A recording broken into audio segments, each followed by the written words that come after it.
नमस्कार श्रोता साथियों, आपके अपने चैनल UR TV पर आप सभी का बहुत बहुत स्वागत है।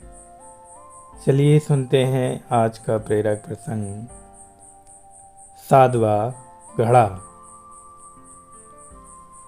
गांव में एक नाई अपनी पत्नी और बच्चों के साथ रहता था।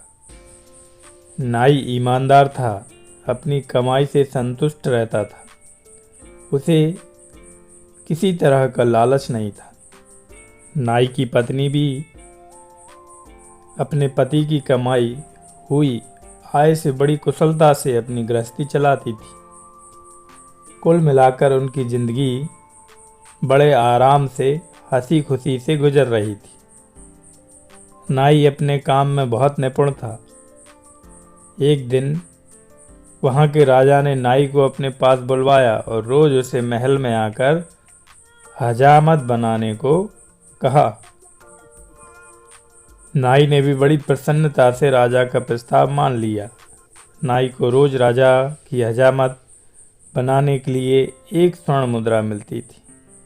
इतना सारा धन पैसा पाकर नाई की पत्नी भी बड़ी खुश हुई।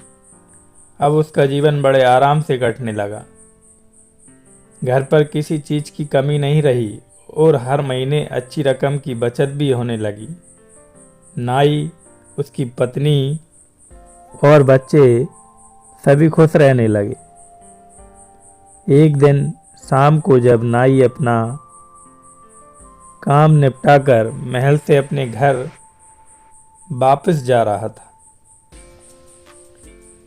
तो रास्ते में उसे एक आवाज सुनाई दी। आवाज एक यक्ष की थी। यक्ष ने नाई से कहा, मैंने तुम्हारी ईमानदारी के बड़े चर्चे सुने हैं। मैं तुम्हारी ईमानदारी से बहुत खुश हूँ और तुम्हें सोने की मुद्राओं से भरे 7 घड़े देना चाहता हूँ। क्या तुम मेरे दिए हुए घड़े लोगे? नाई पहले तो डरा, पर दूसरे ही पल उसके मन में लालच आ गया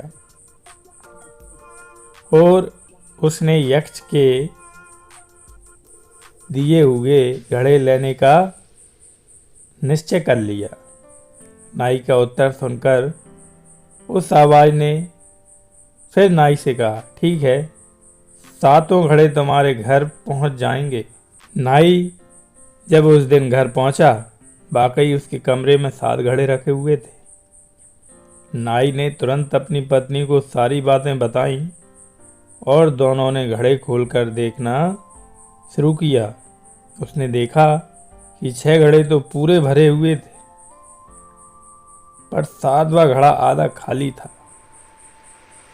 नाई ने पत्नी से कहा, कोई बात नहीं, हर महीने जो हमारी बचत होती है वे हम इस घड़े में डाल दिया करेंगे। जल्दी ही यह घड़ा भी भर जाएगा और इन 7 घड़ों के सहारे हमारा बुढ़ापा आराम से कट जाएगा। अगले ही दिन से नाई ने अपनी दिन भर की बचत को उस 7वें घड़े में डालना शुरू कर दिया। पर 7वें घड़े की भूख इतनी ज्यादा थी कि वह कभी भी भरने का नाम ही नहीं लेता था। धीरे धीरे नाई कंजूस होता गया और घड़े में ज़्यादा पैसे डालने लगा, क्योंकि उसे जल्दी से अपना 7वां घड़ा भरना था। नाई की कंजूसी के कारण अब घर में कमी आनी शुरू हो गई, क्योंकि नाई अब पत्नी को कम पैसे देता था। पत्नी ने नाई को समझाने की कोशिश की, पर नाई को बस एक ही दिन सवार थी, 7वां घड़ा भरने की। अब नाई के घर में पहले जैसा वातावरण नहीं था। उसकी पत्नी कंजूसी से तंग आकर बात बात पर अपने पति से लड़ने लगी। घर के झगड़ों से नाई परेशान और चिड़चिड़ा हो गया। एक दिन राजा ने नाई से उसकी परेशानी का कारण पूछा। नाई ने भी राजा से कह दिया, अब महंगाई के कारण उसका खर्च बढ़ गया है। नाई की बात सुनकर राजा ने उसका मेहनताना बढ़ा दिया। पर राजा ने देखा कि पैसे बढ़ने से भी नाई को खुशी नहीं हुई। वह अब भी परेशान और चिड़चिड़ा ही रहता था। एक दिन राजा ने नाई से पूछ ही लिया कि कहीं उसे यक्ष ने 7 घड़े तो नहीं दे दिए हैं। नाई ने राजा को 7वें घड़े के बारे में सच सच बता दिया। तब राजा ने नाई से कहा कि 7 घड़े यक्ष को वापस कर दो, क्योंकि 7वां घड़ा साक्षात लोभ है। उसकी भूख कभी नहीं मिटती। नाई को सारी बात समझ में आ गई। नाई ने उसी दिन घर लौटकर 7 घड़े यक्ष को वापस कर दिए। घड़ों के वापस जाने के बाद नाई का जीवन फिर से खुशियों से भर गया था। मित्रों, हमें भी कभी लोभ नहीं करना चाहिए। भगवान ने हम सभी को अपने अपने कर्मों के अनुसार चीज़ें दी हैं। हमारे पास जो है हमें उसी से प्रसन्न रहना चाहिए। अगर हम लालच करें तो 7वें घड़े की तरह उसका कोई अंत नहीं होता। जय श्री कृष्ण, जय श्री राधे। अंधे बुजुर्ग की वाणी। एक समय की बात है, एक राजा जंगल में भ्रमण के लिए निकले। भ्रमण करते करते राजा को प्यास लगी। पानी के लिए इधर उधर नज़र दौड़ाने के बाद उन्हें एक झोंपड़ी दिखाई दी, जहाँ एक अंधा बुजुर्ग आदमी बैठा हुआ था और उसके पास ही जल से भरा हुआ एक मटका रखा था। राजा ने सिपाहियों को आदेश दिया कि वे उस व्यक्ति के पास जाएं और एक लोटा जल मांगकर लाएं। सिपाही उस व्यक्ति के पास चले गए और उस व्यक्ति से बोलने लगे, ए अंधे, एक लोटा पानी दे दे। अंधा व्यक्ति तुरंत अकड़कर बोला, चल चल यहाँ से निकल। तेरे जैसे सिपाहियों से मैं नहीं डरता। तुम लोगों को एक बूंद भी पानी नहीं दूंगा।